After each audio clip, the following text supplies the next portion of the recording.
Olá, amigos da hotelaria. Bem-vindos no 22º episódio do podcast Gestores da Hotelaria. Hoje, um dia muito especial. Estamos completando o 22º programa e sexta-feira, agora dia 24, estaremos também chegando à 22ª edição do Encontro da Hotelaria, que este ano será realizado na cidade de Sete Lagoas, num local assim que é uma referência do turismo de Sete Lagoas de Minas Gerais, que é a Gruta Rei do Mato. Então lá estaremos realizando essa edição com a presença de profissionais de altíssimo gabarito da hotelaria mineira, belo-horizontina, mineira e brasileira. Então, o convite a todos vocês hoteleiros, em especial os mineiros e de Belo Horizonte e da região de Sete Lagoas, que estejam lá conosco para participar desse evento, que eu tenho certeza que contribuirá muito para todos. Uma programação muito bem feita, com temas de interesse do nosso setor. Hoje, nós vamos receber uma referência da hotelaria, da gastronomia mineira, que eu tenho o prazer de conhecer há muito tempo. Ele participa do Encontro da Hotelaria desde a primeira edição. Sem ele, com certeza, a parte gastronômica do evento não seria tão saborosa e tão interessante e tão rica. Não só da gastronomia, mas também todo o conhecimento que ele tem da hotelaria.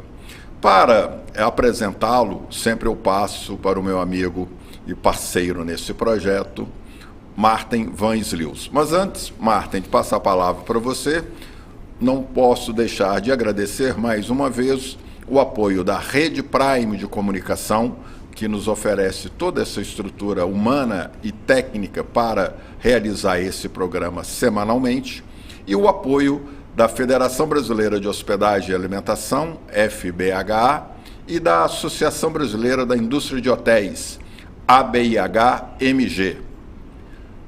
Meu amigo Martin, faça as honras da casa do nosso convidado especial de hoje, mais do que especial. Eu tenho história com esse cara, viu? Pois é, a gente está aqui sempre para contar as boas histórias, relembrar, né? Levar aí testemunhos, experiências de gestores hoteleiros, pessoas que atuam, né? Como nós até hoje, aí, firmes na gastronomia, na hotelaria, levando para o nosso grupo de interesse, que é composto hoje por mais de 900 gestores hoteleiros espalhados pelo Brasil, esse conteúdo que a gente completamos recentemente 24 horas no ar, né, considerando as 21 edições anteriores, ou seja, temos aí um dia inteiro, né? Quem quiser assistir os programas aí passados vai ficar um dia assistindo só podcast de gestores de hotelaria. Foram 25 convidados. Estudo de altíssimo nível. E já temos aí uma lista de espera, né? Alguns CEOs aí de grandes redes já me pediram querem vir a Belo Horizonte para gravar conosco. Que ótimo. Então, o sucesso está muito bom. E hoje estamos aqui nessa semana tão especial para todos nós, que vai ser a semana do Encontro da Hotelaria, que vai acontecer nos dias 23 e 24, quinta e sexta, lá em Sete Lagoas, um local belíssimo.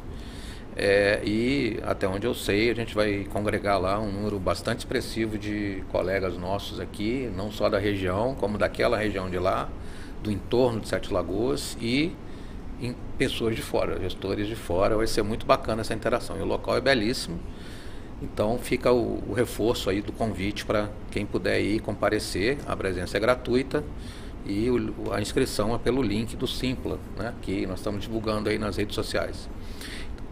Para falar do mais importante, que é o nosso convidado de hoje, nós temos aqui conosco um grande amigo nosso, seu, né, de longa data.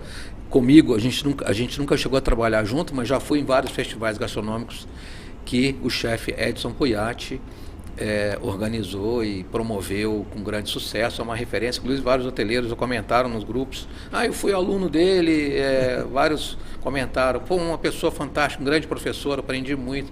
Então, gastronomia e hotelaria, né, andam de mãos dadas. Muito embora a gente tenha presenciado, eu pelo menos tenho a percepção de que a gastronomia hoteleira nos últimos anos perdeu um pouquinho do seu glamour, do seu espaço.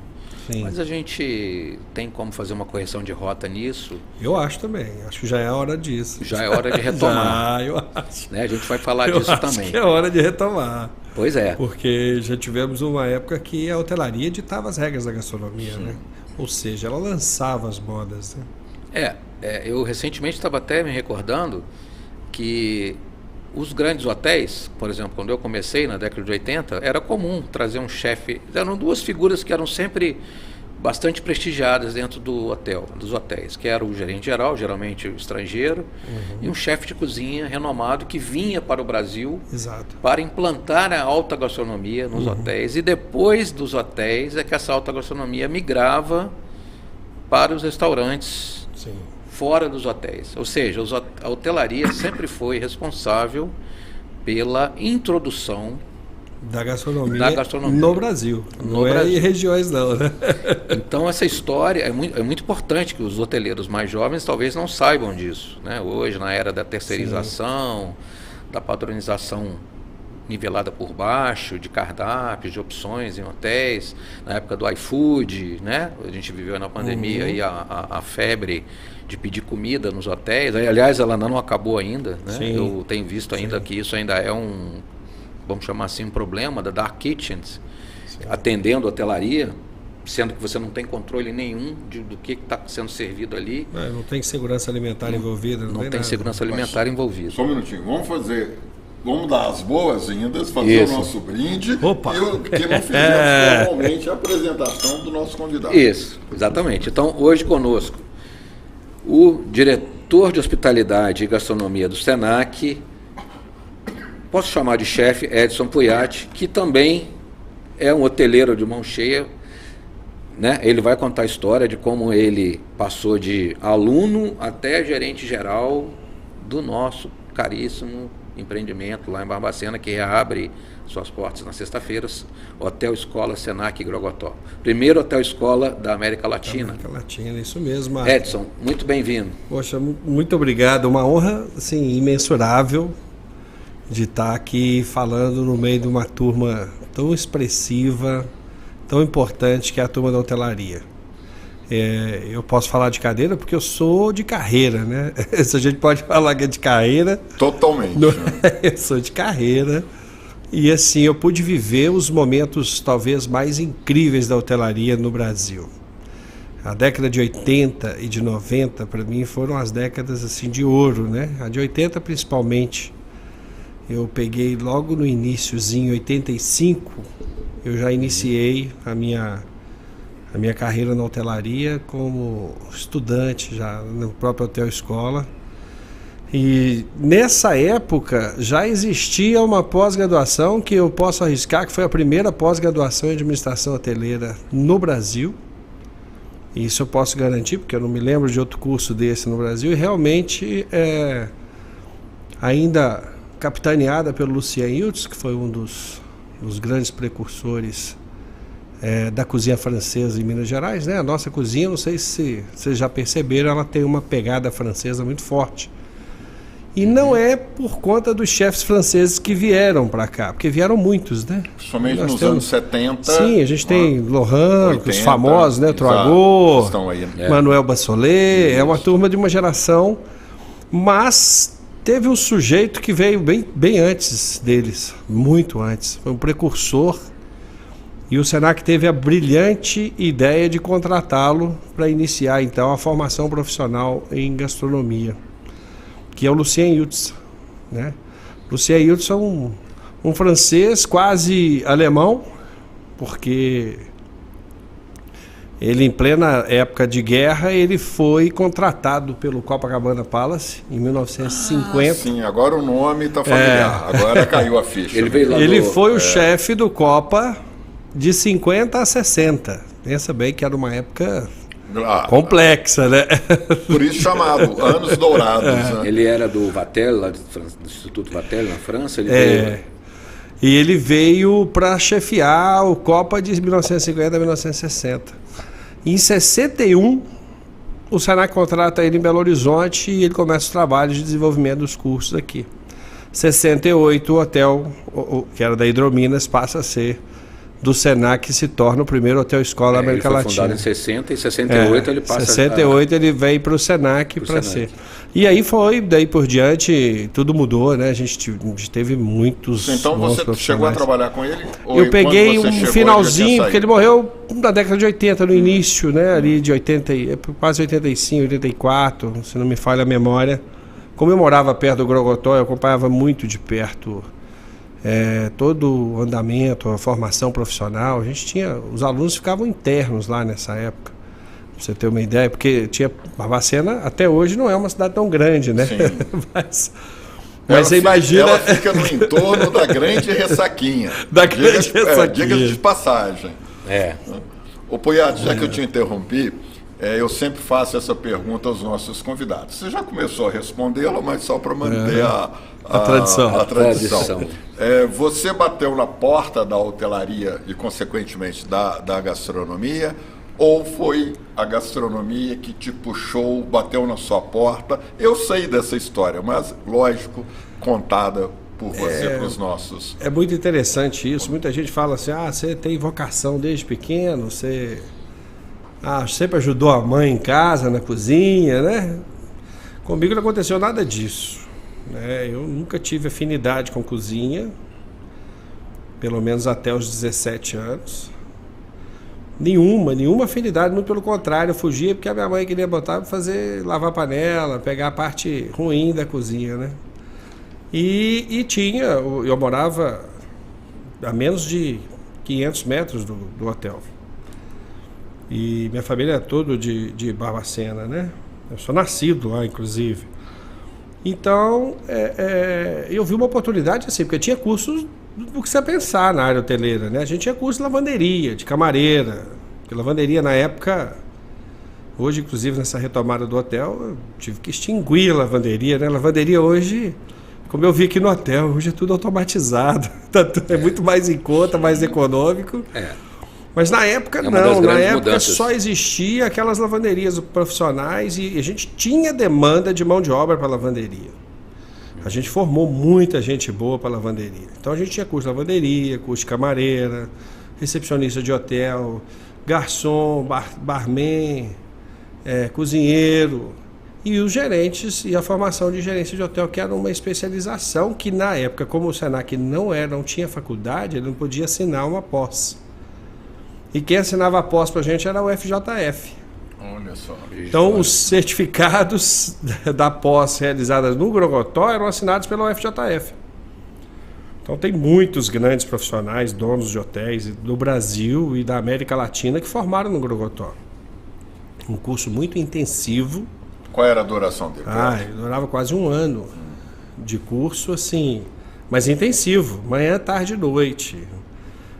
Super exigente. Para a época de hoje seria uma coisa completamente fora do padrão, né?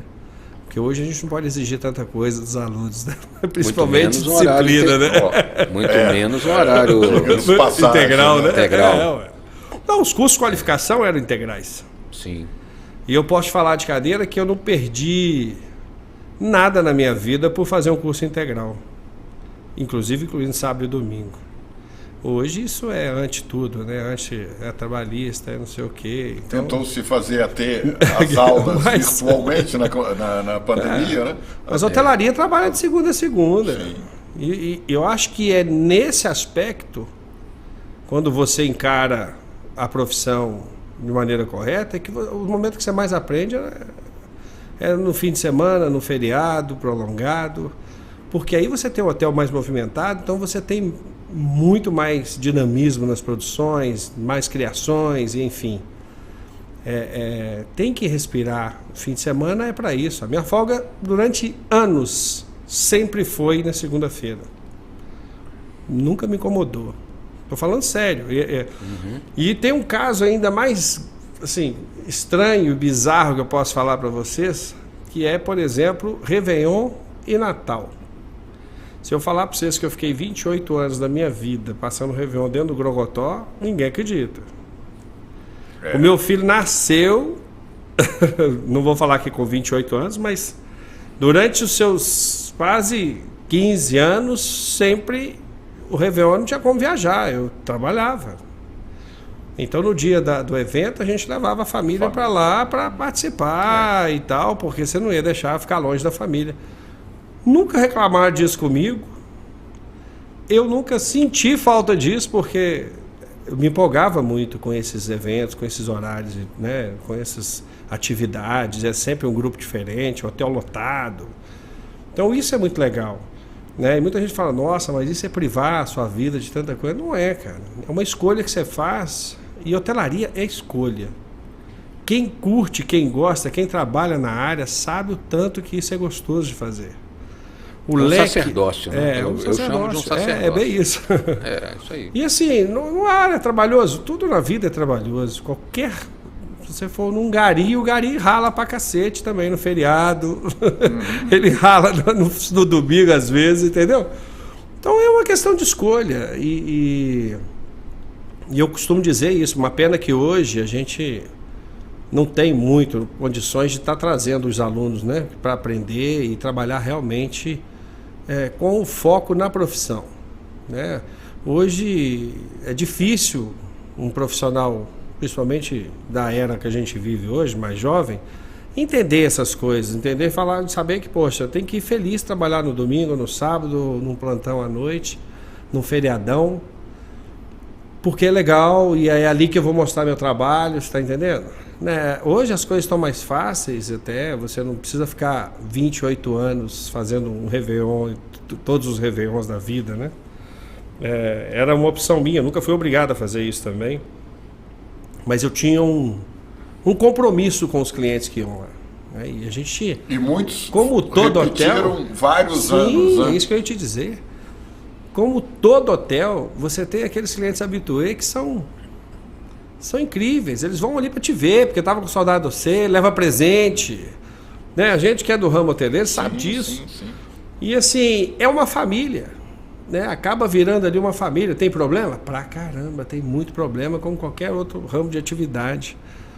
Eu digo que assim, se eu tivesse que escrever um livro dos 28 anos que eu atuei no Grogotó, né? Ele já está pronto, né? Por isso está tudo no diário, não é só...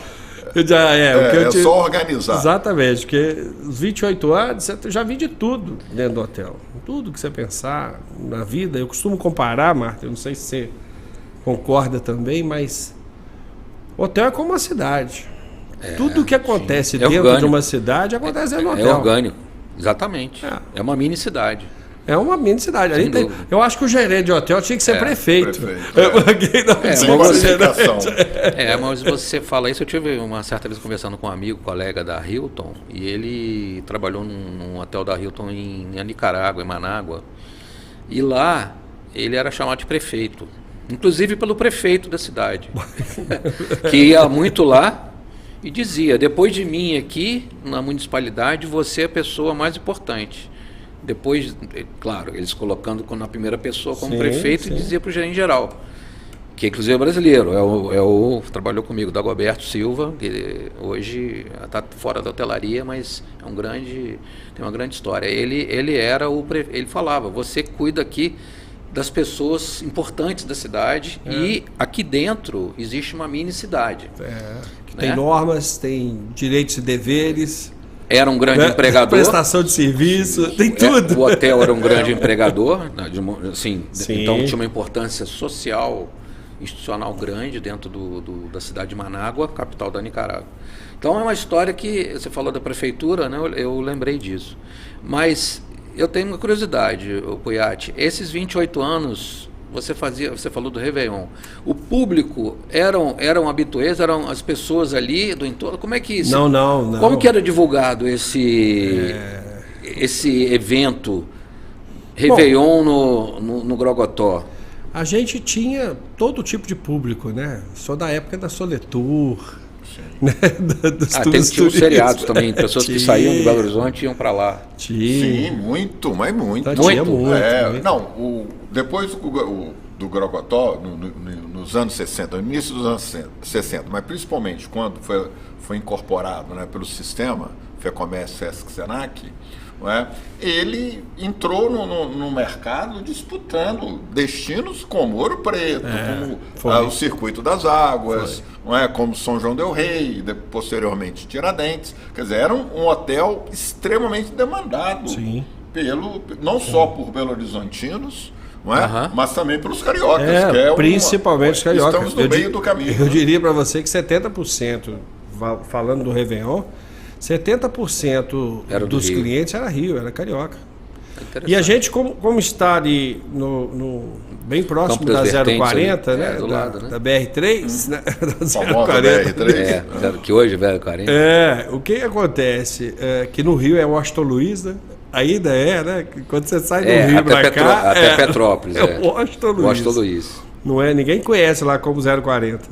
Enfim, essa turma via muito ali e principalmente quem ia para Brasília, porque o eixo Brasília-Rio, então a turma sempre parava ali. Tanto quem vem de Brasília quanto de quem vai do Rio para Brasília sempre passava uma noite ali no Grogotó. Eu posso dizer, se eu estiver errado, por favor, me corrija, porque em 1969 não existia ainda o Belo Horizonte Hilton Palace, que é de 78. 8 ou 9? Agora eu estou em dúvida. 78. 78. Já existia o Del Rey, que é de 66, se não me falha a memória, 65 ou 66.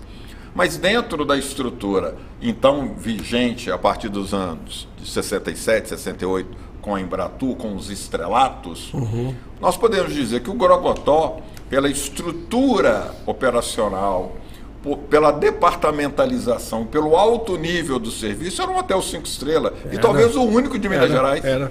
Sem dúvida nenhuma, sem dúvida nenhuma. Eu me lembro, eu tenho uma matéria do lançamento do hotel na revista Cruzeiro, ou Cruzeiro, não sei se você lembra. Muito, dessa revista. Na época, o Cruzeiro, Manchete. Que era nacional, né? Circulação nacional. Eu tenho essa reportagem falando no Grogotó, com Cadillac parado na frente do hotel, cara. Então, assim, é mais ou menos um nível mais glamuroso. O hotel era muito imponente, né? Ele sempre foi, não só por estar em cima de uma colina, mas ele sempre foi muito imponente, né? É um hotel, para a época, né? Todo horizontal, né? Em cima do alto do morro, né? Que depois, já estando nas mãos do Senac, foi construído aí o bloco 2, que já mais verticalizado, e o centro de convenções posteriormente a escola, né? Então virou um complexo. Mas a parte antiga dele ainda continua assim, super glamurosa, apartamentos enormes. Aquele primeiro andar, o térreo, é fora recepção, do comum. Salões, aquilo é fora do maravilhoso. comum. Puiati, você começa a estudar em que ano? Eu comecei em 80, assim, fazendo o curso mesmo em 85. 85. Exatamente, em 85 eu comecei. E aí entra a resposta da pergunta que você tinha me feito, Marcos. Se a cozinha me abraçou, se foi eu que abracei a cozinha, né? Na verdade, eu falei, eu quero ocupar uma parte do dia que eu estava ocioso, porque eu fazia ensino médio na época, que hoje não chamou, na época não chamava ensino médio, mas era o equivalente ao ensino médio. Segundo grau. Não era nem, era primeiro grau. Não, primeiro é de quinto a oitavo, segundo, de quinto a primeiro oitavo, e terceiro. Quinto a oitavo, era isso. E aí eu estudava só num turno e ficava o turno ocioso. Então eu falei, eu vou fazer um curso matando aqui. Passarinho, de bicicleta. Mais ou menos isso. E jogando, jogava bola na Figueira. Tinha um campo da Figueira logo embaixo do hotel, que tinha uma figueira realmente muito grande. O campo era majestoso, sabe? Então a gente jogava muita pelada. Ela tinha 2 campos. Tinha o campo de cima e o campo de baixo. Eram 2 campos paralelos e ficava exatamente de frente para o hotel. E aí a gente jogava muita bola e tal, enfim. Eu falei assim, cara, eu vou fazer os cursos porque eu vou experimentar. Os cursos eram sempre foram gratuitos, né? E aí o primeiro, qual que eu vou fazer? Vou começar pelo maior, que tem a maior carga horária. Cara, e o maior carga horária era o de cozinheiro.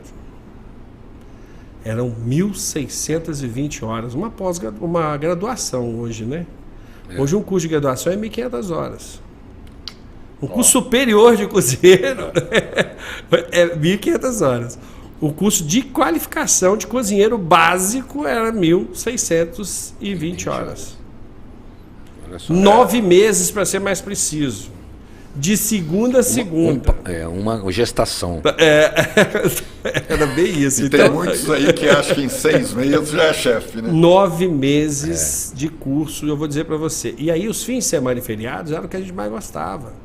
Porque surgia muitas oportunidades de preparo e a gente estava vivendo ali o auge da cozinha francesa. Tudo capitaneado pelo Lucien, que já tinha todo o material, as apostilas, todo o material didático dentro dos padrões da cozinha francesa lá mesmo, entendeu? Da base da cozinha francesa.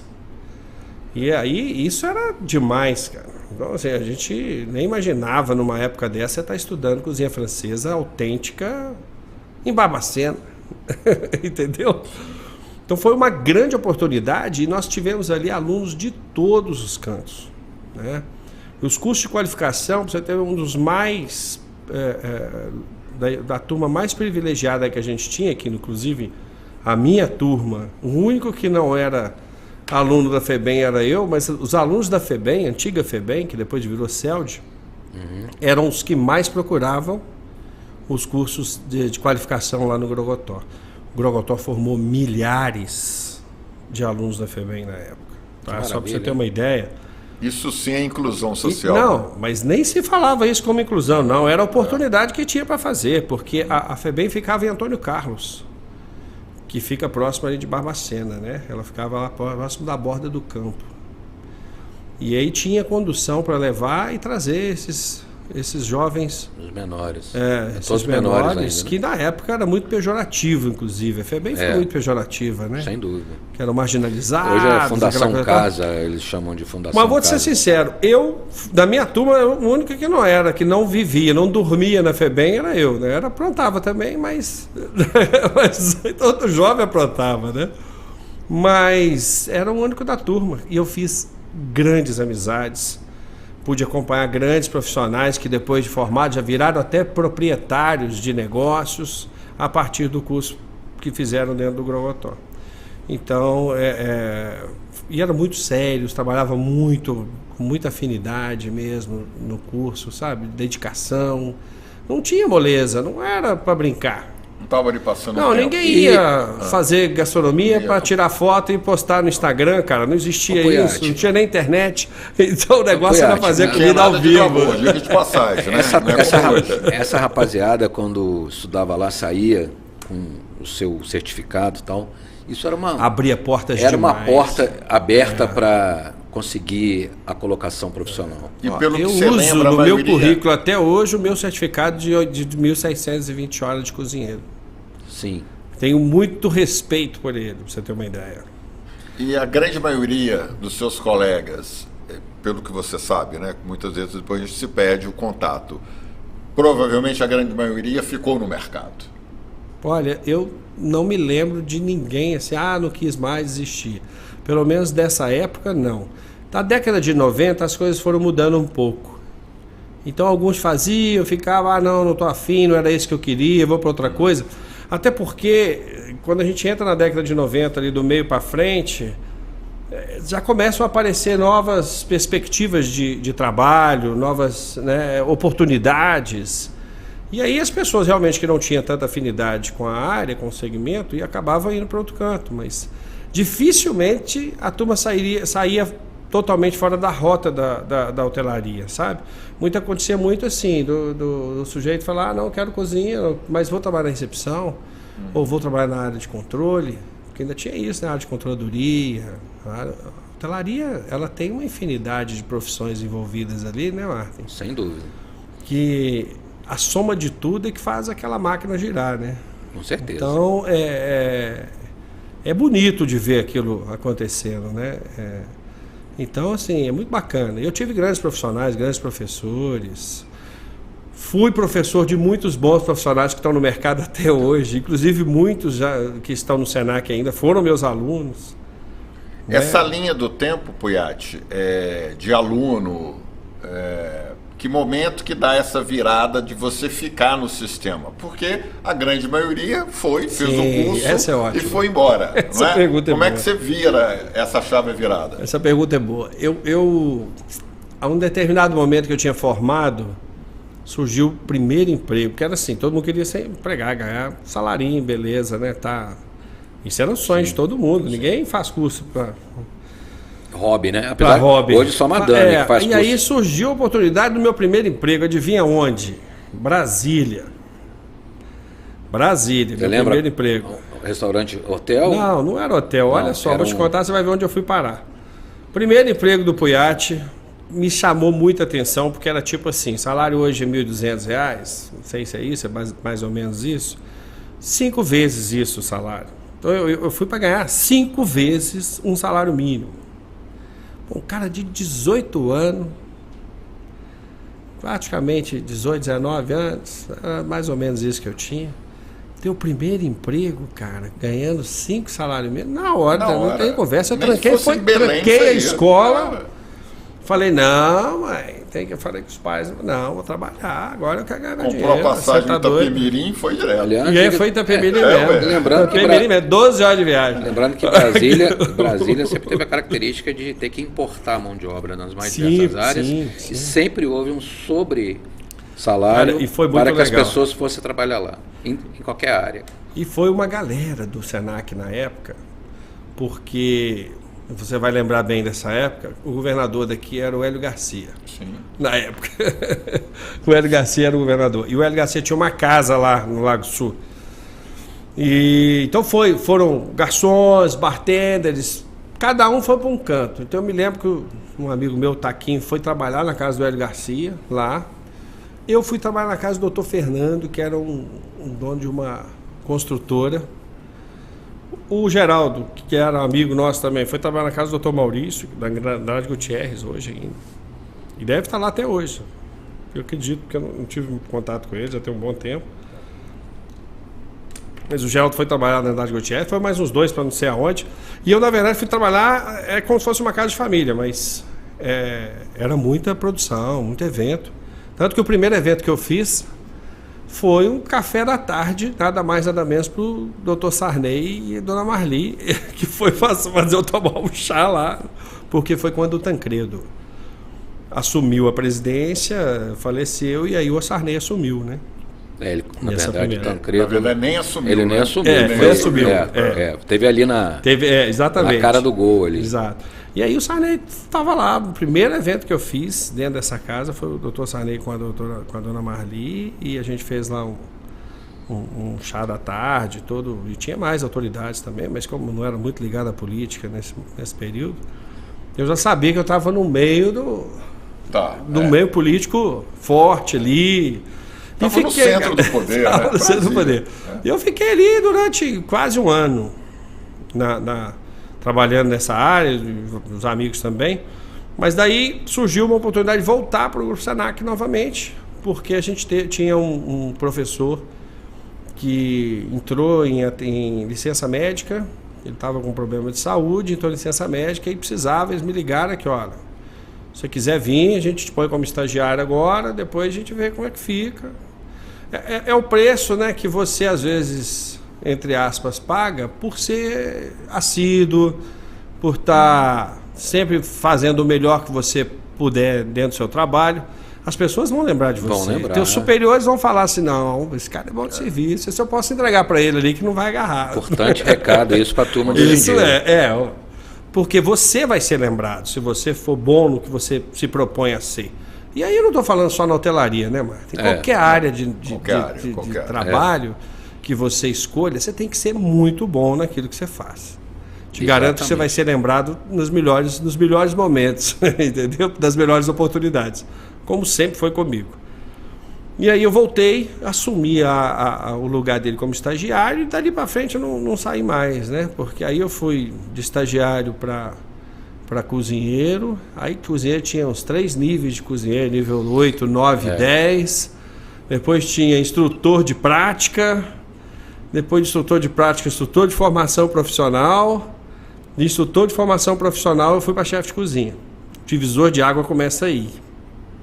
Porque assim, até aí eu estava no parque de diversões, cara. Sabia tudo já dominava todas as técnicas, já dava aula. Então assim, já era professor. Até que chegou a gerência, não me lembro bem os nomes, mas chegou uma gerência com o papel na mão e falou assim, olha, a gente precisa que se assuma a gerência, a coordenação de alimentos e bebidas do hotel. Eu falei, como assim? Não, você vai assumir a coordenação. Eu já fazia muito trabalho de gestão da cozinha e ajudava muito na sala, né? Fazer os... Sim, o salão. O meio de campo ali. E aí, assim, olha, se eu pegar ou largar, a coisa sempre chegava assim, né? Ou você pega, ou então a gente vai arrumar outro. Cara, eu já faço mais da metade desse negócio, eu vou assumir isso. Mas, com uma condição. Vocês vão ter que deixar eu ficar na minha cozinha para eu fazer o que eu quiser aqui, porque o meu negócio é cozinhar. Eu não vou ficar longe da cozinha. Fico no escritório, mas... A grande frustração, Marcos e Martin, quando você gosta daquele setor, daquela área que você trabalha, é você se afastar daquilo ali. Isso é ruim. Tirar a mão da massa. Não, né? Isso é ruim demais. Isso para mim foi um rompimento do cordão umbilical mesmo, da profissão da cozinha pro resto. A gestão. Né? E aí, cara, quando eles falaram, não, pode ir, tranquilo, isso não vai ter problema, eu fiquei assim, muito tranquilo. Só que não dava tempo. Eu não conseguia mais voltar para a cozinha. Entendeu? Então aí foi de coordenador para gerente de AIB e depois gerente geral. Né? Esse período de gerente geral foi que ano? Foi em meados de 2012 para 2013 já. E aí entendeu? Você ficou até... Aí eu fiquei até que teve o Marco Antônio, era o gerente geral. A gente chegou a ter 3 gerentes lá. Eu era o gerente de AIB, tinha o gerente de hospedagem, que era o Winston, e o gerente administrativo financeiro, que era o Marco Antônio. Entendeu? Então, assim, nessa época foi uma época muito boa. A gente pegou o hotel para dar nele uma cara, né? De hotel mais comercial mesmo e tal, porque assim, o hotel escola tem um custo muito alto, né? É impossível você ter lucro ali. Sim. Por conta das situações, das circunstâncias ainda de mais ser curso escola. gratuito. E era tudo gratuito. Não, e aqui não era o curso só gratuito, mas lá você vê, todos os funcionários, colaboradores comiam, almoçavam e jantavam no hotel de graça. Todos os alunos almoçavam e jantavam de graça. E não era uma refeição, não era café da manhã, jantar. Café da tarde, jantar. Era. Então, assim, se você for analisar, isso tem um custo alto. Lavanderia toda era... A roupa dos alunos, dos profissionais, todas eram lavadas na lavanderia do hotel. Então, assim, se você colocar na ponta do lápis, você vê que não fecha essa a conta. Não fecha. Não fecha. E a gente não tinha 100% de ocupação de segunda a segunda. Agora, você tinha nesse período, era uma equipe de quantos profissionais, somando tudo? A gente tirando aluno, claro. Tirando aluno, né, de profissional. Na cozinha a gente tinha uns 8, mais uns 8 no salão. Não, o hotel todo, toda a operação hoteleira. Ah, tá. Eu cheguei a ter 112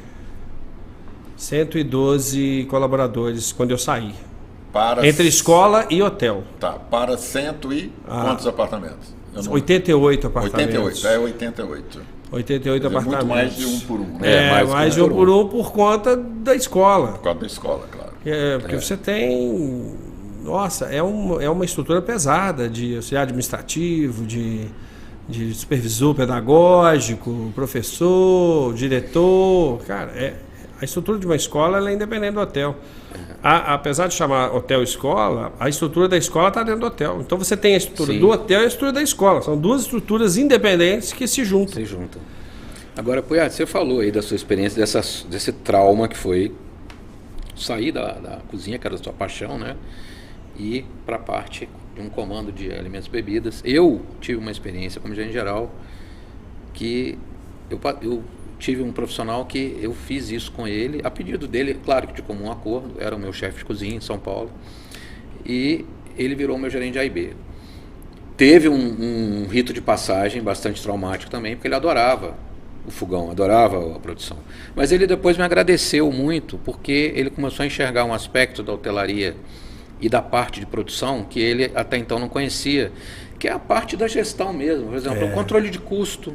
Ele começou a lidar com planilha, começou a lidar com orçamento de compra, e analisar, fazer cálculo de CMV, coisa que até então ele era aquele cara de fogão ali, mão na massa. Então a gente...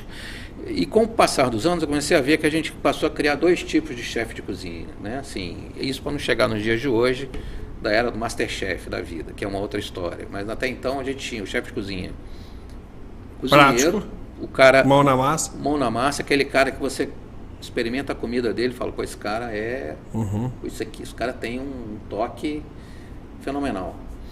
Mas que não tinha muitas vezes o comando, a gestão, muito problema dentro da cozinha, muita confusão de gestão de pessoas, funcionários, né, causando atritos dentro da cozinha, um ambiente hostil para se trabalhar, demais. difícil, temperatura, tudo. Desgaste tempo, físico, desgaste físico, pressão de tempo para soltar, e etc. Então é um ambiente hostil que, de certa forma, exige uma linha de comando, gestor. Exige. E você tinha os chefes que eram muito bons nessa área, tinha um pulso muito firme dentro da cozinha, a cozinha do cara era um silêncio tremendo, mas a gastronomia não era tão boa, apesar de ter bons cozinheiros, uma equipe até razoavelmente boa.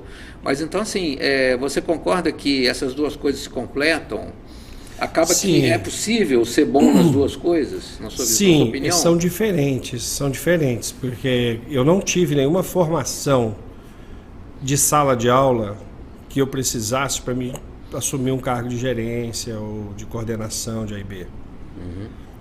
Esses cursos só eram possíveis nos níveis de pós-graduação, que eu não estava preparado ainda, não tinha nem curso superior. Então, mas me ajudou muito porque eu ajudava nos cursos. Então eu assistia muita aula de tabela. E aí eu via o nível de exigência como é que era. O negócio era muito... A régua era lá em cima. Você ia absorvendo. Né? E o que acontece? Eu vou te falar um pouco do que era antes e o que está acontecendo hoje. Tá? Antes, você tinha um grande problema na cozinha, para quem fazia curso de cozinha, né? Gastronomia, a palavra gastronomia é muito nova, era curso de cozinheiro mesmo. Isso. Porque o nível de escolaridade dessas pessoas que iam buscar lá era muito baixo. A gente não tinha grau de instrução nenhum. Zero, quase. Mal sabia ler e escrever. O cara ler e interpretar uma receita. Mal sabia ler e escrever, e eles eram ali inseridos sim, porque eles iam para a cozinha e cozinhavam muito bem. Entendeu? Eu tinha professor, né? Intuitivamente. Eu tive professor no Senac na década de 80 que era um canhão para dar aula na prática, ensinar, mas ele tinha maior dificuldade na teoria. Ele sabia fazer regra de 3 às vezes. Pois é. Para fazer uma divisão de receita, mas ele não saberia. Mas ele na prática ele dava o show. Então assim, por isso que eu te falo, a gestão nessa época ela tinha um problema sério, porque assim, não é possível você assumir níveis de gestão sem estudar. Eu não conheço ninguém que forma gestor, não conheço, sério mesmo, Marcos Valério, não sei se você já parou para pensar nisso, mas conheço nenhum gestor que não tenha nenhuma formação mínima possível em gestão, que seja administração, que seja o que for.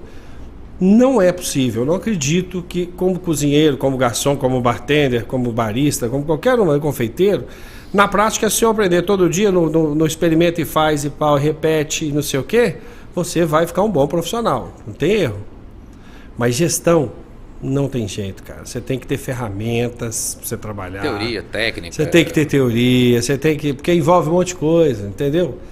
Então, nem ontem, nem no passado e nem no presente, você vai ter bons líderes, bons gestores, se vierem de escolas técnicas. Sim. Nenhum curso de graduação de cozinheiro ensina a ser gestor. Nenhum. E olha que tem curso de bacharelado, tá? É muito fraco essa parte. Estou te falando, eu fiz um curso de cozinheiro que era 1.620 horas. Hoje, 1.500 horas é um curso superior de gastronomia. Você não consegue. E não tem prática, tá? O detalhe é esse. Onde supostamente o cara sai... esse também é um... Sai meia boca. Não dá para falar que vai sair excelente. Ele não consegue sair dominando as técnicas básicas, para você ter uma ideia. Puiati, hoje eu participo de alguns grupos de gastronomia que acabaram me incluindo. Na verdade, eu sou completamente vocacionado para a hotelaria, que engloba a gastronomia, mas com o passar do tempo eu fui aí sendo inserido em grupos que hostelaria, gastronomia, etc. E eu vejo cotidianamente aqui no meu celular a permanente busca de profissionais pelo Brasil inteiro, de A a Z, do Oiapoque ao Chuí, buscando pessoas de todo tipo, e não é uma nem duas posições, não. Eles mandam como a gente fala, de panelada, né? Manda o postzinho assim, vem 20, 30 posições. Para todo quanto é lado. E o povo lá buscando e analisando e comenta sempre que, mas e o salário? E a remuneração? Né? Todo mundo já vem com uma premissa mais ou menos pré-concebida que paga pouco. Eu vejo pelos comentários. Então, de certa forma, as pessoas estão buscando, as pessoas estão procurando. Quem procura não acha quem está sendo... O procurado e quem está procurando não se encontra, não dá match, né? Como a gente fala no inglês. Não está tendo esse match. O que você acha que seria uma solução plausível? Nós temos 2 gravíssimos problemas no Brasil. Especificamente no Brasil que acontece isso, tá? É claro que o salário da turma que chão de fábrica, na área de cozinha, de salão, no mundo o salário não é dos maiores, mas tem países que se paga melhor, né? Você vai para Dubai. Dubai hoje, se você for para lá, você tem um bom emprego e ganha bem, porque a moeda é forte. E tem uma oferta uma oferta de mão de obra, beleza, mas tem seu lado negativo também, mas se você superar, vai embora. Mas vamos falar de Brasil, que é o problema que a gente enfrenta aqui. A gente tem 2 gravíssimos problemas. O primeiro que eu acho é o custo Brasil. Você não consegue pagar bem um funcionário. Porque se você pagar para ele R$2.000, ele vai te custar 4, se não for mais, dependendo dos benefícios que você tiver. Então, assim, não é o patrão que é ruim, é que ele não consegue. A grande maioria dos estabelecimentos hoje só consegue pagar um pouco mais porque ele tira dos 10%, dos 13%, até 15% que alguns estabelecimentos cobram. Porque é a forma dele sair do imposto. Ele mesmo assim, o pessoal quer morder essa taxa de serviço. Estou te falando assim, bons profissionais que fazem isso. O cara não faz isso porque ele é sacana, está querendo sair fora do imposto. Não é isso. É que não dá.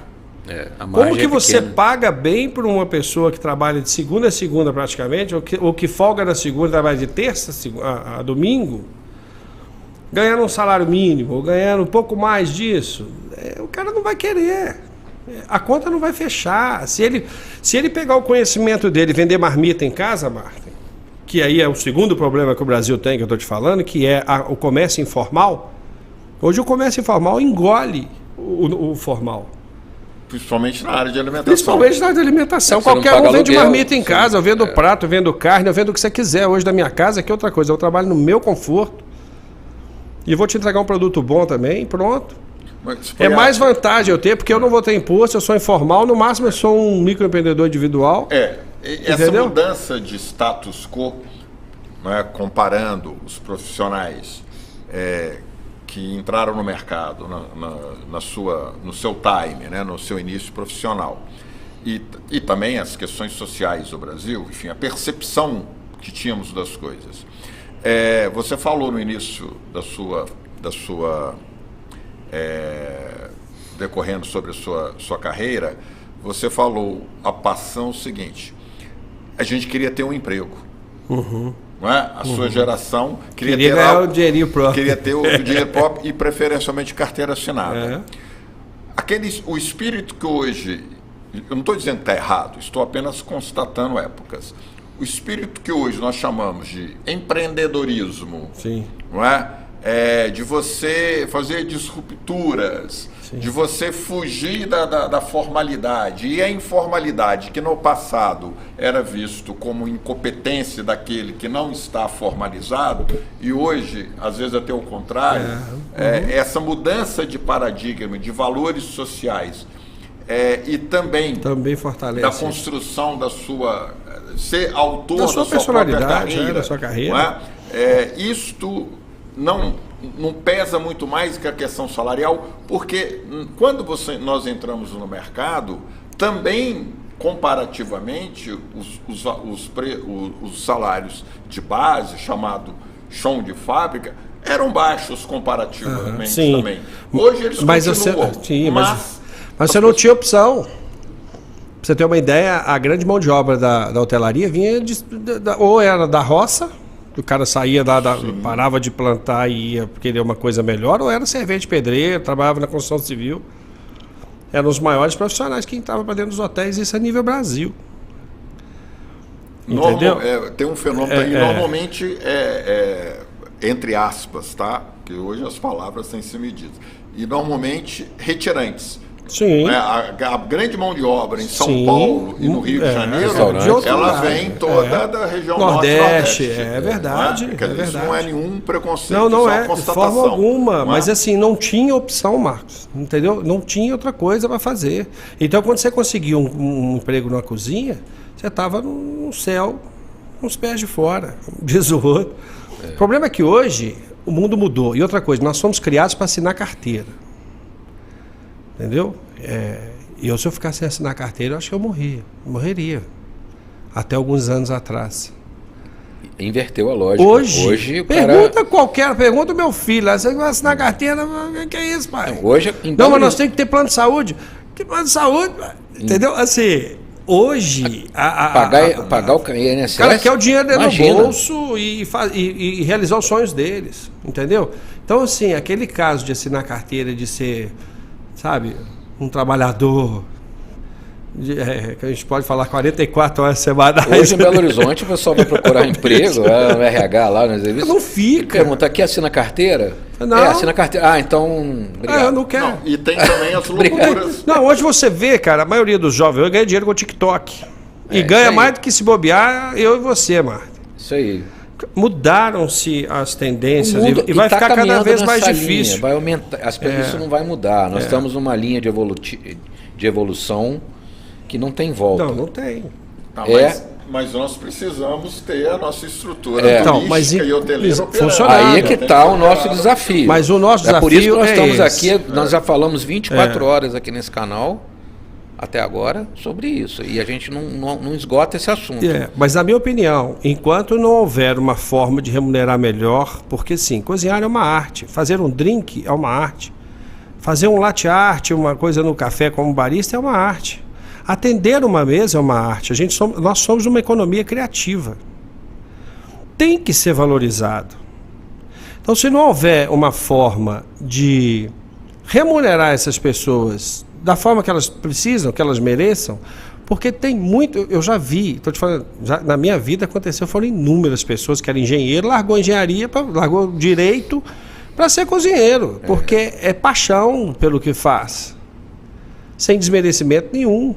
Só que ele olha e fala assim, poxa, eu não vou viver disso, como é que eu vou viver da minha paixão ganhando o que eu ganho? Então, muitos fazem o que? Abrem um próprio negócio, porque é mais vantagem. E sem ter aquela formação de gestão. Sem ter aquilo, que a maioria das vezes... Não se dá bem também, vê que está errado, aí começa, erra, vai, entendeu? Fica nesse jogo. Mas a gente precisa achar formas, e aí eu acho que tem muito a ver com o governo, de reduzir um pouco essa carga tributária em cima dessas classes. Eu não estou falando só da nossa classe da hotelaria, não. A nossa classe é uma classe que precisa ser olhada como a classe médica também, que trabalha de segunda a segunda. Da saúde. Da saúde, entendeu? A gente sabe que tem algumas classes que tem que ter um olhar. Tem muitas classes que chegam a trabalho de segunda a sexta, sábado, domingo não funciona. Entendeu? Mas se não olhar para isso, a gente não vai resolver esse problema. Esse é o primeiro ponto. Né? O segundo ponto é ver essa questão da informalidade, porque ela também canibaliza.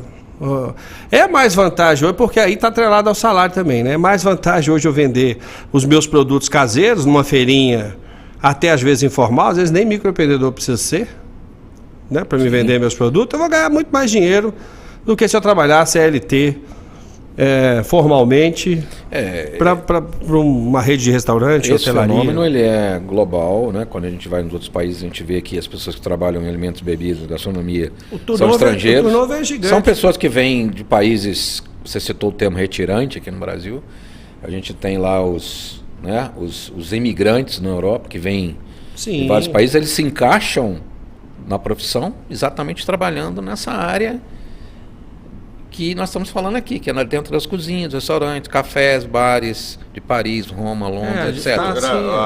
A navegação turística é toda... As camareiras dos hotéis. Nos Estados Unidos, 8 entre 10 camareiros dos hotéis.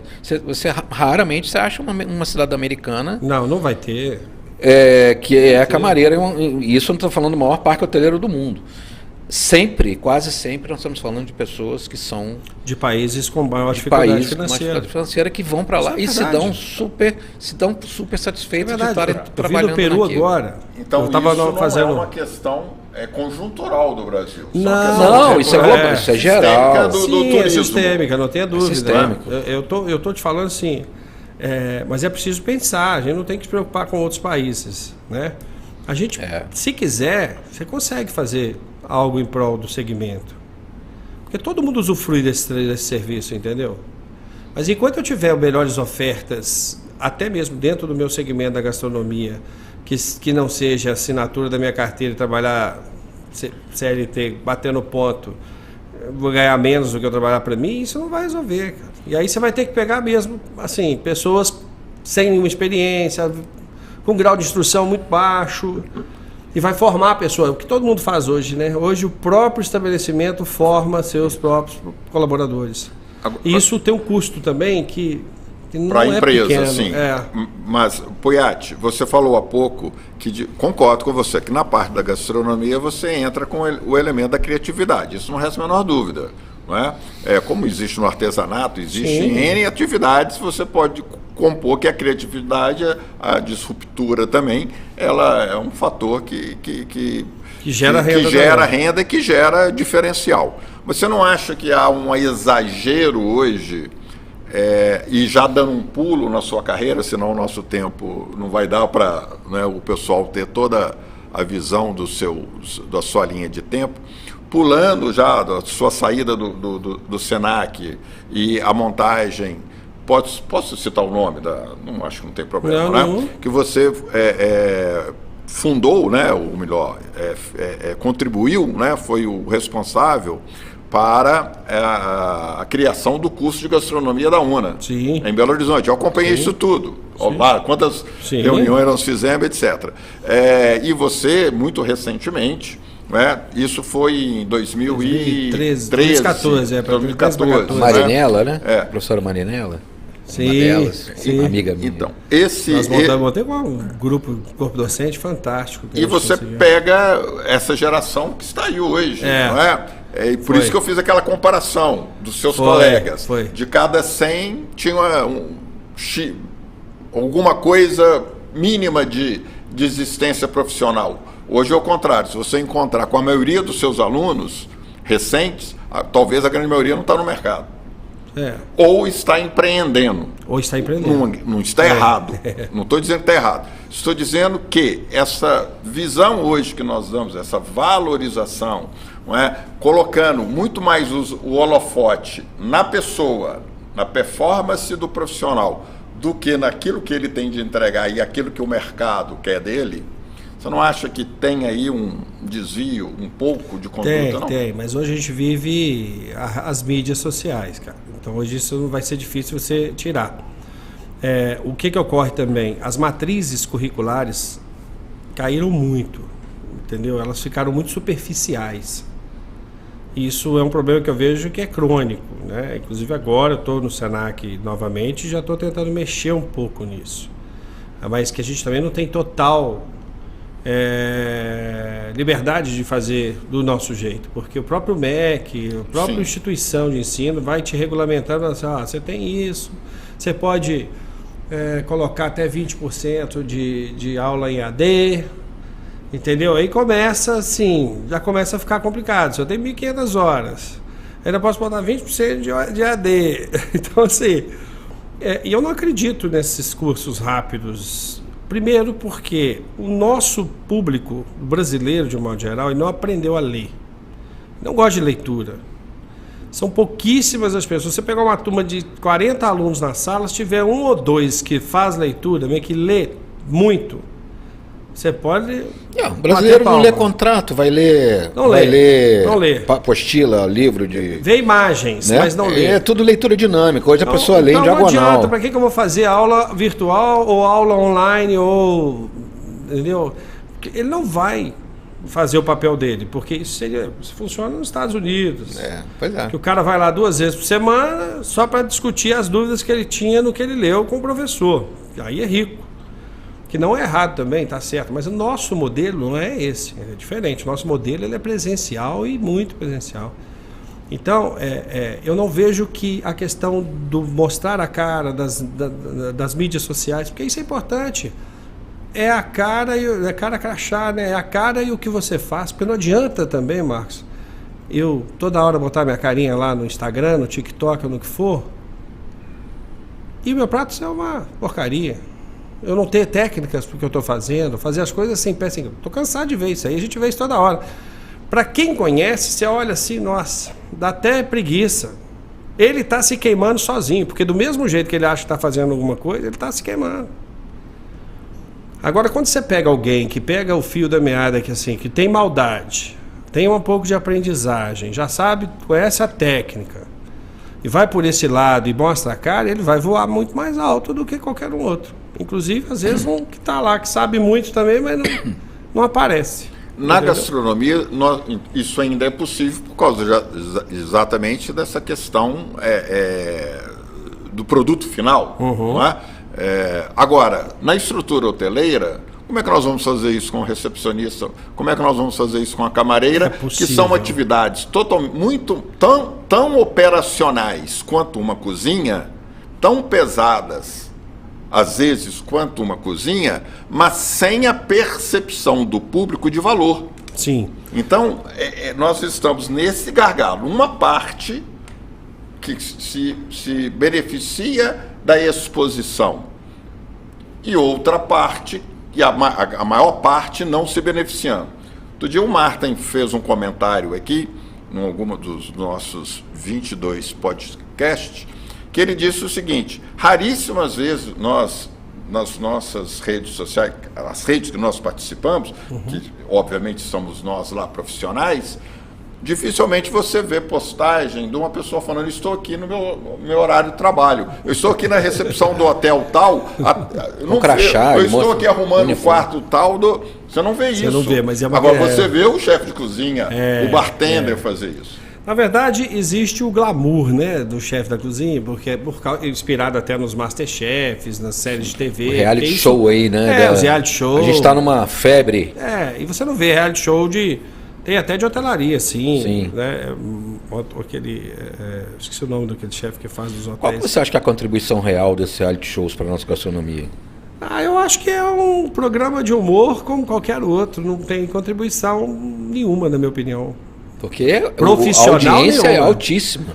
Profissional na minha casa todo mundo assiste. Profissional nenhuma. Tremenda estética. Mas deixa eu te falar, só respondendo estética, essa fala sua do recepcionista, a camareira e tal, nós estamos num mundo, inclusive o Mangerotti outro dia me falou uma coisa que eu estava um pouco desatualizado, ele falou assim, Puiati, hoje não é mais food and beverage, né? Hoje é food, beverage and entertainment.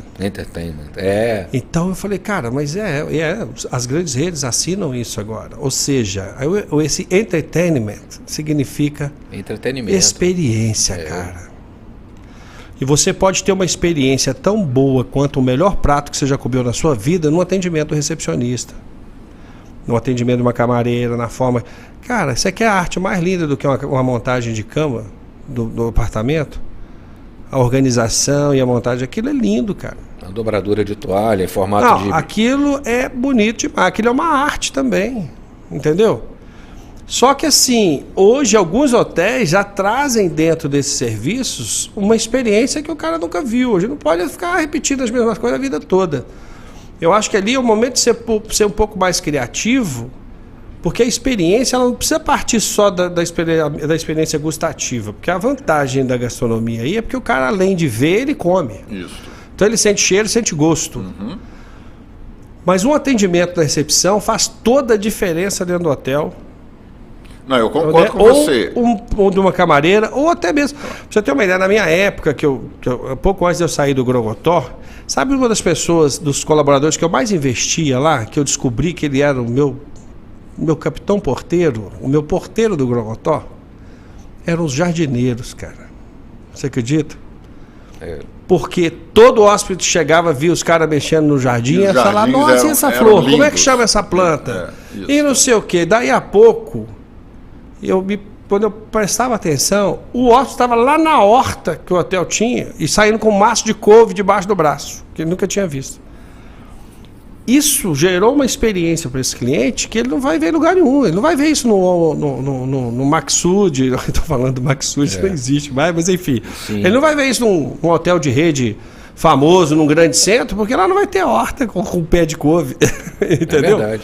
Mas a experiência, ela pode vir de um maço de couve debaixo do braço. Que eu nunca esperava isso dentro do hotel. Então, a gente precisa entender que não é a profissão, não é o cargo, é a forma de você levar essa experiência para o cliente. O cliente hoje, ele viaja, ele quer experiência. Ele quer viver algo que ele não está esperando, ele quer aprender alguma coisa, quer sair dali com algum conhecimento que ele não tinha. A gente tem falado isso permanentemente. E isso está sendo escrito, falado, isso na pandemia foi muito reforçado, a volta pós-pandemia, a questão da experiência, né? Do diferente, isso já começa com festa de aniversário, que a gente faz aquele exemplo, antigamente você fazia um bolo, uma decoração bonita, hoje você tem que ter o personagem lá, o super-herói, para o seu filho ver que o Homem-Aranha está... Entendeu? É diferente do que era antigamente. A experiência hoje vale muito mais do que o luxo, a montagem, a beleza, só a estética, né? Sim. Mas falando um pouquinho, voltando aqui no Senac Gorogotó, que vai ser reinaugurado, a gente não pode deixar de falar, agora na sexta-feira, ele reabre as suas portas, depois de permanecer aí num limbo, ele fechou em 2019, né, oficialmente, aí, pelo que a gente leu, né, devido à crise econômica, falta de apoio do Sistema S, mais uma baixa ocupação do hotel, teve a concessão lá para o deputado lá de Santos Dumont, que ia reabrir, e acabou que o contrato foi feito de extrato. Agora o Senac retoma o Hotel Gorogotó, Hotel Escola Gorogotó. Há uma discussão quem vai operar, se vai ser o Senac ou o Sesc, pelo que eu li, está ainda em discussão. Mas o fato é que nessa sexta-feira, dia 24, Edson Poiati estará... a gente está assim, tem muito o que se fazer no hotel. O hotel realmente ficou um tempo sem investimentos. Como é que está o ativo? Como é que ele ficou nesse período? Muitos problemas como todo idoso, né? Porque 3 anos fechado, na verdade, quase 4. Fechado é o problema. Por isso que eu falo, quando a FFCA arrendou o hotel, eu fiquei muito mais aliviado. Porque um hotel, por mais que ele esteja sem investimento, se ele estiver rodando, cara, você tem manutenção, concorda? Você limpa, você organiza, você arruma uma coisinha aqui. Tem que ligar a bomba, tem que ligar gerador. Mas se ele fechado, é problema. Sim, nós tivemos problema, eu lembro que quando a FFCA arrendou o hotel, ele pegou problemas gravíssimos, porque o hotel ficou mais de um ano fechado, e teve vazamento, por exemplo, de água no 4º andar do bloco 2, que desceu todos os apartamentos até no piso. Então você destrói tudo, é reforma geral. Realmente ele fechado é uma pena, é uma perda muito grande, é um prejuízo enorme, né? Então a gente precisa de dar um retrofit dele bacana, mas ele continua bom. Isso vai levar algum tempo, não dá para se fazer um investimento tão rápido com ele funcionando. Na verdade, a gente já está operando desde o dia 2 de novembro? 2 de outubro. De outubro. Mas a gente ainda está honrando algumas hospedagens que a própria FCA já tinha feito reserva. Sim. A gente está seguindo, fazendo esses... O distrato foi extremamente em comum acordo, porque a FCA estava tocando o hotel e estava bem, em termos de movimento, de eventos, porque Barbacena pode parecer que não, mas você tem ali ainda uma Epicar que gera um movimento grande na cidade. Você tem a medicina, que é famosa, então tem muitos encontros de formandos de medicina, então assim, tem muito evento, muita coisa bacana. São Paulo também muitos clientes do Rio de Janeiro ainda que, sabe, não são aqueles da época mais, mas são os filhos, os netos. Meu pai ficou aqui, me trouxe aqui quando eu tinha 8 anos de idade. Você ouve isso ali. Então o hotel é uma referência. Ele é aconchegante, ele é gostoso, ele tem espaço, tem estacionamento amplo, tem um pôr do sol maravilhoso que leva o seu nome, inclusive. Então, eu acredito que a gente consiga voltar. Então, o nosso objetivo, né, objetivo tanto do presidente quanto do conselho, é realmente a gente trazer o Grogotó para o lugar dele, de ser ainda um hotel-escola referência no Brasil e, se possível, na América Latina. A gente deve fazer algumas mudanças internas, até para dar uma modernizada. Estou com boas ideias de trazer coisas novas para lá. E, se possível, elaborar cursos realmente que tragam um pouco mais de desejo para as pessoas. Falar, cara, eu quero seguir na carreira hoteleira. Né, de a gente poder suprir essa mão de obra que a gente tem no mercado. Né? Ou pelo menos servir de um laboratório para que a gente possa é importante entender ajudar o que as pessoas buscam. Né? Inclusive, assim, a gente já está fazendo isso também em Tiradentes. A gente tem alguns quartos lá que são ambientes pedagógicos, não são para locação. A gente não vai trabalhar com pousada, porque não faz sentido. Nós temos 5 quartos lá. Mas a gente quer ter 5 quartos diferentes. Você pegar um do mais moderno, com inteligência artificial, e pegar um simplesão, clássico, daquela chave ainda. Chave de metal. Você está entendendo?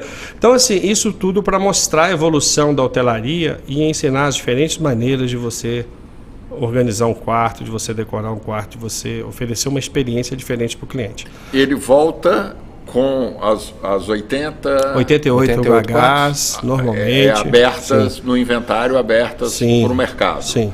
E volta para o mercado como um todo? Ou ele volta com algum tipo de restrição? Volta como um hotel comum, aberto ao público. Claro que algumas restrições que a gente vai ter de acordo com o cliente queira, né? Das exigências do cliente. Sim.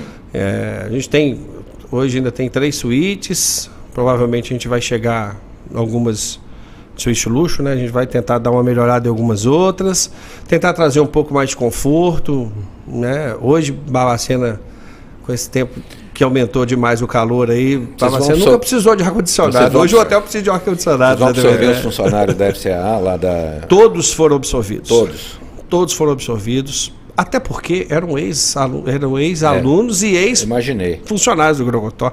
Interior você não tem tanta mão de obra assim. Exatamente. E não é por isso, é uma turma que já respira, como eu disse a você, já respira hotelaria.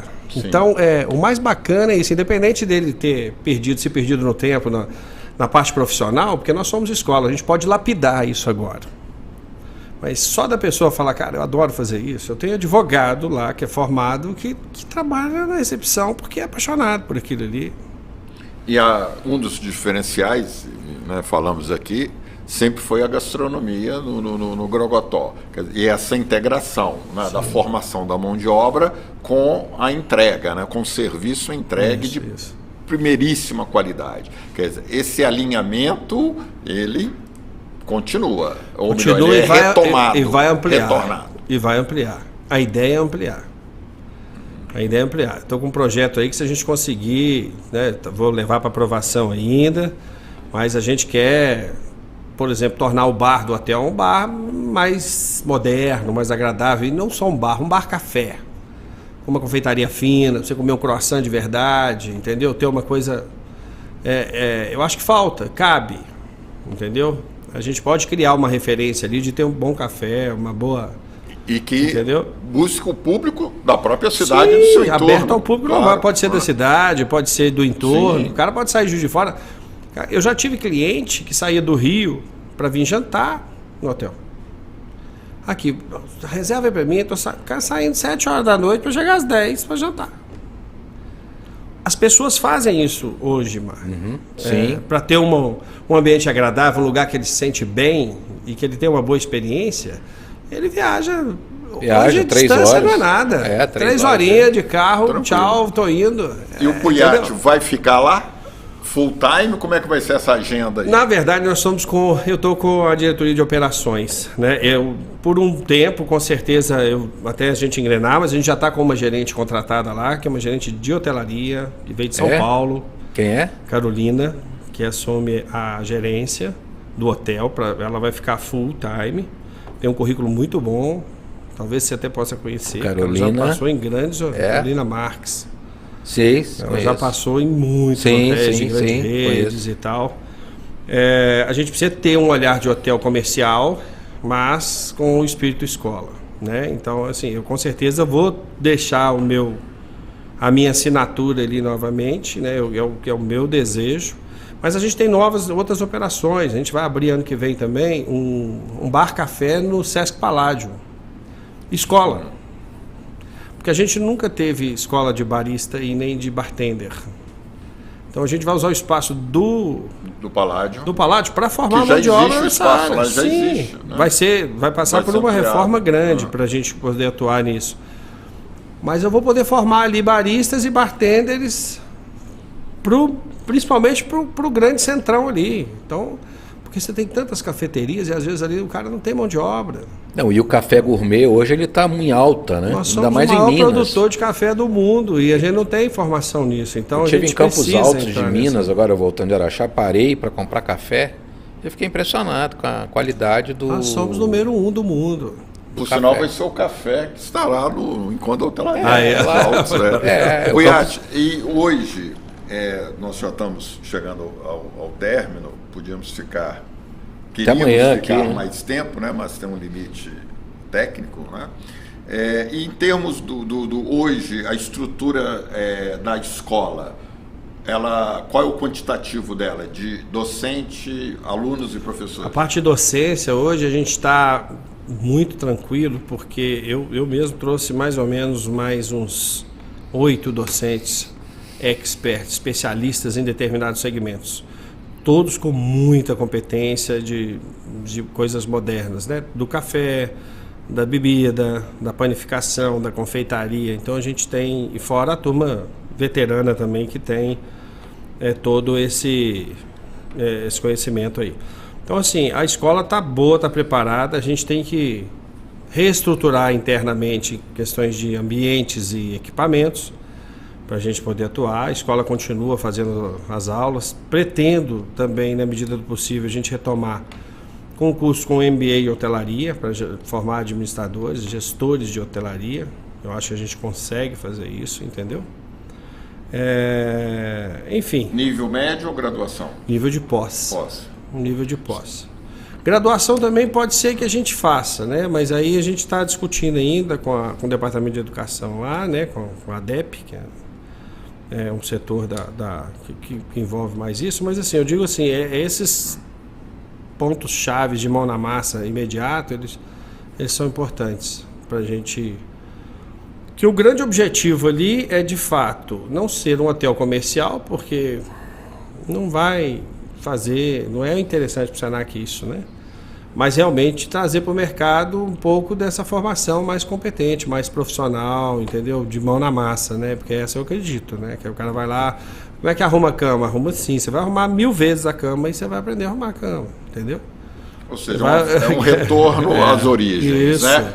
Mas sem perder a visão do presente e do futuro, né? Ou seja, trazendo a modernidade, trazendo novas tecnologias, mas não perder o vínculo, não é, da formação profissional específica hoteleira. Teórica, prática hoteleira. Porque o que mais molda, na minha opinião, um profissional do segmento da hotelaria, Marcos, é a disciplina, o comportamento. Isso nos livros você não aprende, e nem nas aulas em sala de aula. É no dia a dia, é recebendo o cliente. Então, nenhuma escola, por melhor que ela seja, ela consegue formar o indivíduo com essas características de como que eu atendo, qual a postura que eu tenho que ter, que palavras que eu utilizo, como que eu interpreto o cliente nesse momento, como que ele está, se ele está agitado, está chateado, está bravo, pegou um trânsito ruim, ou se ele está tranquilo, está light, está engraçado, quer falar uma piada, quer ouvir uma piada, uma coisa engraçada. É saber dosar isso na medida certa e trazer, então, conhecimento técnico aprendido. Só na prática que a gente consegue isso. Nenhum livro, nenhum vídeo vai te ensinar isso. Então, eu ainda acredito muito nessa formação profissional, mão na massa, sabe? No fazendo e aprendendo. E, acima de tudo, para quem está aprendendo, ter a segurança, ter a tranquilidade, da dúvida, ter alguém ao lado dele. Exato. Para poder mostrar o caminho, que o que falta hoje. Ou né? os caminhos, né? Porque às vezes tem vários caminhos. Vários né? caminhos. Qual que sim. você vai escolher? Qual que você vai escolher? Então, essa isso orientação, é importante. né? Isso, que hoje é mentoria. Né? Isso numa sala de aula ou no modelo híbrido, você não vai ter nunca. Entendeu? Bom, então, dia 24, ele abre as portas para... Sim, a gente vai estar abrindo isso um pouco mais aos poucos, Sim. né? A gente está restringindo ainda um número de reservas por conta desse retrofit, né? Nós estamos reformando toda a cozinha, a parte A e B estava muito comprometida. O A e B, você sabe que cozinha é um departamento que realmente precisa de estar investindo sempre. Então a gente está dando um retrofit, eu estou mudando o almoxarifado para onde era a lavanderia, porque ele ficava muito distante. Então nós estamos criando toda uma logística ali de novo funcionamento para a coisa ficar mais fluida e isso impacta também no número de pessoas que vai trabalhar, entendeu? Porque se você tem tudo mais otimizado, você não precisa ter tanto funcionário. Sim. Então a gente também tem que equilibrar e equacionar isso. Mas eu acredito que, assim, a gente ainda vai levar aí uns 5, 10 anos para deixar ele do jeito que a gente pensa. Mas nós vamos já abrindo para começar as operações aos poucos.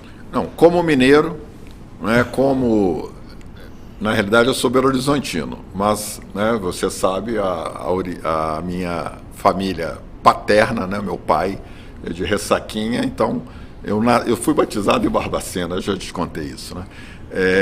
Então eu tenho, pela região de Barbacena, eu vou lá, né, enfim, desde sempre. Desde sempre. Então, e conheço o Hotel Grogotó muito antes de imaginar um dia trabalhar na hotelaria, muito antes, né? Era uma referência para todo mundo. Então, eu como belo-horizontino, como quem nasce em Ressaquinha, agora eu estou até em dúvida como é que a gente fala. Mas, Ressaquinhense. Não, mas eu não tenho dúvida. Mas com grande admiração que eu tenho daquela região. Ressaquinha é legal, que você chega em Ressaquinha, tem uma placa assim. Ressaquinha, seja bem-vindo a Ressaquinha. Logo na frente tem o Senhora dos Remédios. Então você pode passar em Senhora dos Remédios também, que já resolve o problema da ressaca. Antes da ponte.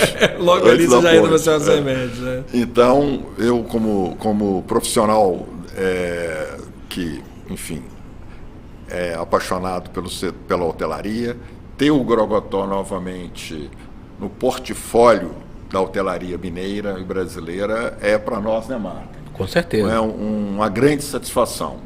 Parabenizar a FEComércio, o sistema FEComércio Sesc Senac, na pessoa do presidente Nadim, né, que está à frente, né, que recuperou esse patrimônio para não só as pessoas ligadas ao sistema, mas ao turismo de Minas Gerais.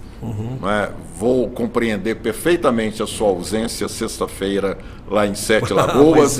Vai ser um dos poucos encontros que você não estará presente. Mas o meu uniforme está lá guardado até hoje. O uniforme está lá, então ano que vem a gente coloca ele novamente em uso. Está lá, e quando a hotelaria mineira, bacana demais. Então, Poiati, só tenho a te agradecer.